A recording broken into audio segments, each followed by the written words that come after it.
Welcome, my dear students of class 7th. We are doing the first chapter of civics, that is democracy. And what we have studied so far in this chapter, we have studied about the different types of government, the democracy definition and types of democracy. And today we will study the key features of the democracy. Let us start. The first feature of democracy is liberty. Liberty means freedom. It is an essential feature of democracy across the world. In a democratic government, citizens are free to express their opinion, practice any religion of their choice, and even question the government. What is the meaning of this line? It means अगर democratic government है, democratic government means अगर आपके पास freedom है अपने representative को elect करने की, तो डेमोक्रेटिक गवर्नमेंट में सभी सिटीजन्स के पास राइट होता है अपने ओपिनियन को फ्रीली एक्सप्रेस करने का बिना किसी डर के. And they can practice any religion of their choice. तो अपनी चॉइस के अकॉर्डिंग किसी भी रिलीजन को फॉलो कर सकते हैं और प्रैक्टिस कर सकते हैं. इवन क्वेश्चन द गवर्नमेंट, और गवर्नमेंट की पॉलिसीज के बारे में गवर्नमेंट से क्वेश्चन भी कर सकते हैं. It also provides opportunity to strive for personal betterment. और अगर आपके पास लिबर्टी है तो आपको अपनी लाइफ को और अच्छा बनाने के चांसेस भी मिलते हैं. And second feature is equality. Equality means समानता. In a democracy, equality or equal status is given to all the citizens without any discrimination. Every citizen has been granted equal political, economic and civil rights. अगर democratic government है तो सभी जो citizens हैं सबको equal right मिले हुए हैं without any discrimination. Discrimination means बिना किसी भेदभाव के. उनको equal political rights means vote डालने का राइट मिला हुआ है विदाउट एनी डिस्क्रिमिनेशन. इकोनॉमिक, काम करने का अधिकार है, कोई भी काम को वो कर सकते हैं according to their choice. Civil rights means वो किसी भी प्लेस पे जा सकते हैं. Next feature is fraternity. Democracy is based on the principle of mutual goodwill and fraternity. Each individual in a democratic government promotes mutual love and respect in the different communities. Fraternity promotes national unity. What is the meaning of this? Fraternity means अगर हमारी country में democratic government है तो सभी citizens एक दूसरे के साथ मिलजुल कर रहते हैं with the feeling of brotherhood and एक दूसरी कम्युनिटीज़ की रिस्पेक्ट करते हैं.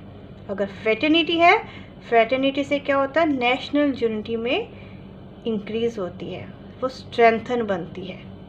Next feature is regular elections. Free, fair and regular elections strengthen the democracy from the grass root level. Administration democracy run by the representatives elected by the people either directly or indirectly. अगर democracy है तो वहाँ पर free, fair and regular election compulsory है because they strengthen the democracy from the grass root level. Grass root level means यहाँ से democracy start होती है. It is a foundation of the democracy. Administration in democracy is run by the representatives elected by the people.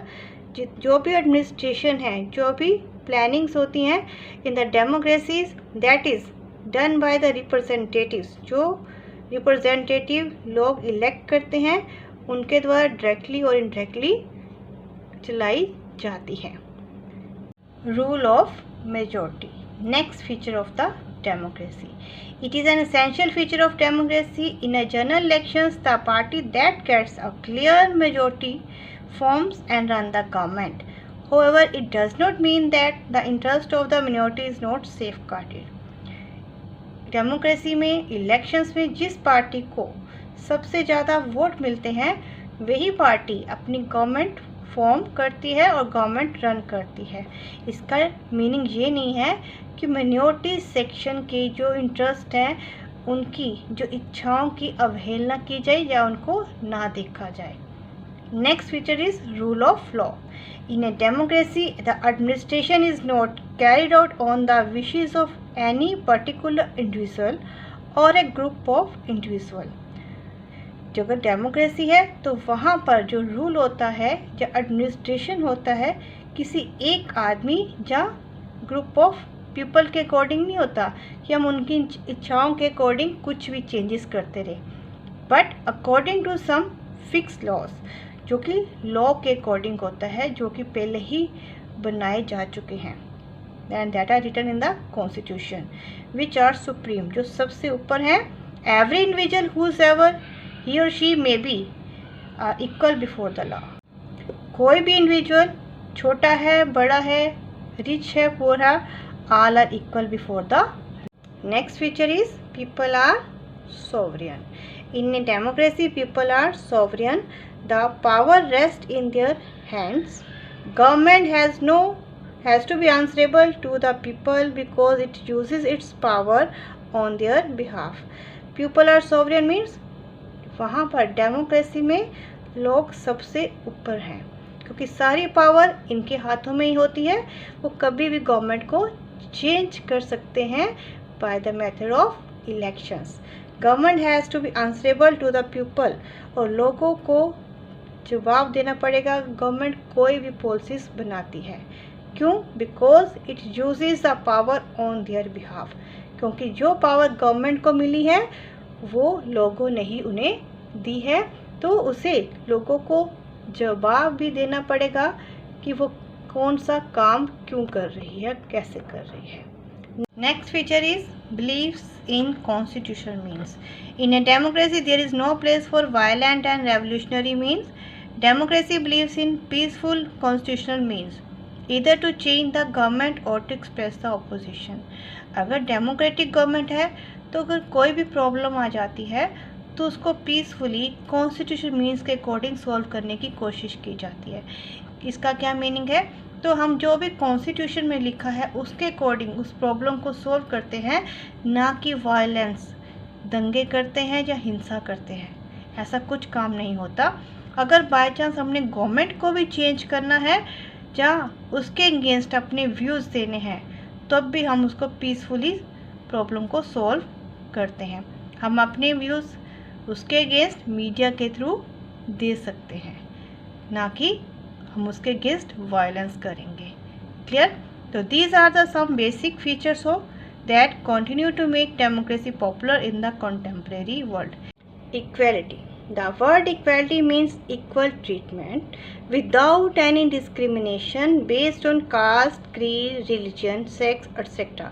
Equality का meaning है कि सब लोगों के साथ इक्वल ट्रीटमेंट, एक जैसा व्यवहार किया जाएगा बिना किसी डिस्क्रिमिनेशन मीन, बिना किसी भेदभाव के, ना तो उनके साथ कास्ट के according, creed, religion, sex, education, occupation, किसी भी तरह का कोई भी डिस्क्रिमिनेशन नहीं किया जाए। All are equal before the law.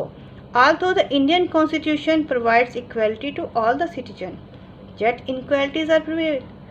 Constitution के अकॉर्डिंग हमें सभी ने, कॉन्स्टिट्यूशन ने हमें सबको इक्वल अपॉर्चुनिटीज़ दी हैं, वी आर, बट फिर भी कुछ इनक्वालिटीज़ हैं। For example our society still caste return, क्योंकि अभी भी हमारी सोसाइटी कास्ट के अकॉर्डिंग काम करती है, which hampers political and economic equality, जिसके कारण पॉलिटिकल इक्वालिटी लोगों को नहीं मिलती और ना ही उनके इकोनॉमिक इक्वालिटी मिलती है, इकोनॉमिक काम करने की, और पॉलिटिकल मीन्स राजनीतिक अधिकार, वोट डालने का अधिकार, चाहे इलेक्शंस में खड़े होने का अधिकार, ये उनको नहीं मिलते। We have the three types of equality. We need social equality, political equality, and the economic equality. Now we study all these equality. First, social equality. In the Indian society, some people are said to belong to a so-called dominant caste simply because they are born in the particular caste, while others are considered as so-called subordinate caste. In order to solve such problems, we need to root our old prejudice. Apart from the constitutional provision, it is the duty of every citizen today to lend hand in making the society better and prosperous. कई बार हमारी society में क्या होता है, कुछ लोगों को आपस में डिस्क्रिमिनेट करते हैं. क्यों करते हैं? Because they born in the high caste and other are people born in the subordinate caste. तो इनके बीच में डिस्क्रिमिनेट किया जाता है. जो हाई कास्ट होती है लोअर कास्ट को डोमिनेट करने की कोशिश करती है. इससे क्या प्रॉब्लम पैदा हो जाती है? प्रेजुडाइसिस की. मीन्स हम कई लोगों को भी कास्ट के अकॉर्डिंग, कलर, रिलीजन, लैंग्वेज के अकॉर्डिंग उनको डिस्क्रिमिनेट करना शुरू कर देते हैं. इसलिए हमें कॉन्स्टिट्यूशन ने इक्वल राइट्स दिए हैं. Social we are equal. तो इसके कॉन्स्टिट्यूशन के अलावा it is the duty of the average citizen. तो हर एक सिटीजन की भी ये ड्यूटी है कि हम सोसाइटी को बेटर बनाने के लिए, प्रॉस्पेरस बनाने के लिए इक्वलिटी मीन्स इक्वलिटी के लॉ के ऊपर काम करें. मीन्स सबको इक्वल माने. Next is political equality. The constitution state that all Indian citizen have equal political rights. In this right the constitution has lays down many provisions to promote political equality among all the citizens. Constitution के according सभी Indian citizen को equal political rights मिले हुए हैं. Equal political rights को आगे बढ़ाने के लिए what is the meaning of political equality? कुछ प्रोविज़न दिए हैं कॉन्स्टिट्यूशन ने. That are universal adult franchise is given to all the citizens who have attained the age of 18 years in India without any discrimination based on caste, creed, sex. Universal adult franchise means सभी लोगों को जिनकी as 18 years या 18 years से ज़्यादा हो जाती है, उन सभी को बिना किसी डिस्क्रिमिनेशन के वोट डालने का राइट मिला हुआ है. Clear? Secondly it states that all the people are equal before the law. Law के आगे सभी लोग इक्वल हैं.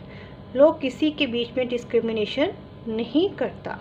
सम laws are applicable to all from the president to common man. चाहे वो देश का प्रेसिडेंट हो या फिर कॉमन मैन, सबके लिए लॉ एक जैसा है.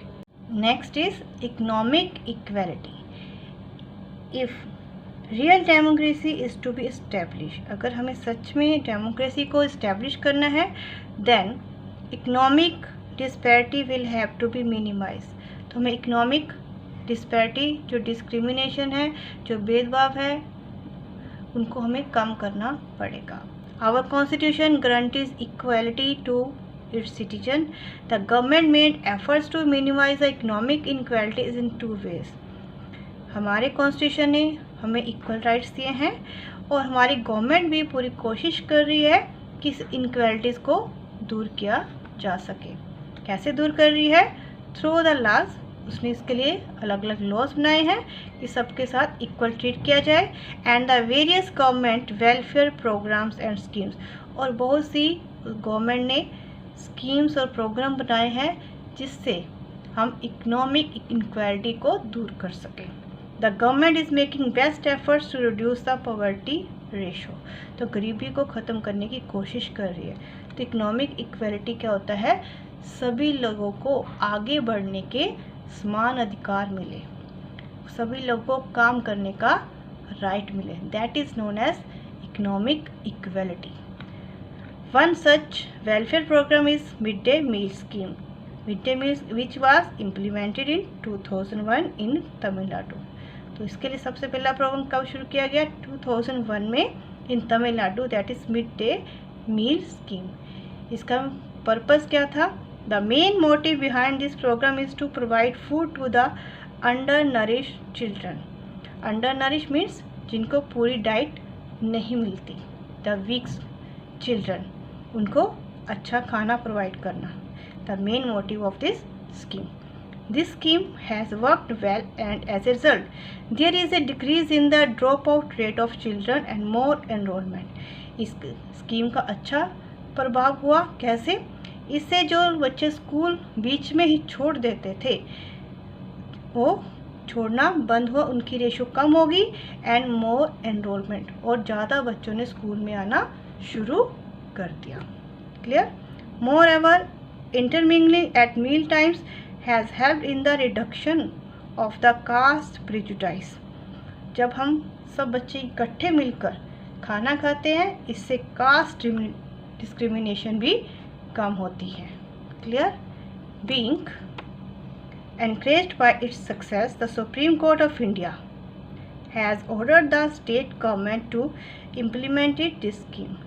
जब सुप्रीम कोर्ट ने देखा कि इस स्कीम से रिजल्ट अच्छे आ रहे हैं, तो उन्होंने सभी स्टेट गवर्नमेंट को ऑर्डर दिया कि इस स्कीम को इम्प्लीमेंट किया जाए डिफरेंट अपनी अपनी स्टेट में. Clear? These are the different key features and the concept of equality, that is social, political and economic equality. I hope all of you understand about this. In the next video we will study about the issue of equality in other democracy and how the decision making process is done in the democracy. Thank you for watching the video.